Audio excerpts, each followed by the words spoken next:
Welcome to Tales Untold. This story comes to us from Maine, where all creepy things occur. I was 11 years old and it was 1992. Behind my house, we had a wooded area. To me and my friend, it seemed huge at the time. Every so often, we'd go out further and further into the woods, trying to discover something new. These woods shared a property line with a giant cow pasture. My friend and I invited around 6 other friends to come with us in the woods one afternoon.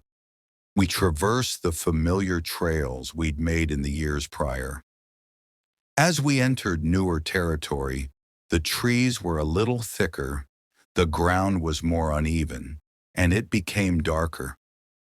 As we walked through the woods, we joked and laughed, told stories about school, threw twigs at each other. We entered a clearing and saw what looked like a wall made of white and gray stones just coming up out of the ground. As we got closer to it, we saw that it was indeed in the ground.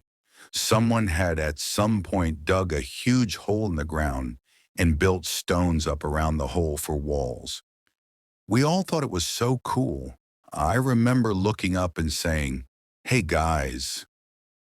We hadn't noticed this when we walked up, but hanging on a line from one tree to another was a bunch of meat. We looked at the ground and saw scattered bones on the ground and a cow head. We all became extremely freaked out. We realized how close we were to the cow pasture and knew that someone or a group of people were taking cows from the pasture that roamed too close to the woods, cutting them up and eating them. Our little brains went wild. Was it homeless people? Was it just some hermit? Was it a deranged madman? We ran out of the woods as fast as we could. What had been difficult to traverse was now like flying. I don't think my feet ever truly touched the ground. We went home and told our parents what we'd seen. They told us not to go into the woods anymore and that they'd handle it. This freaked us out for days. Who was it in the woods? How many of them were there? Did they see us? Would they recognize us if they saw us? We didn't go back into the woods.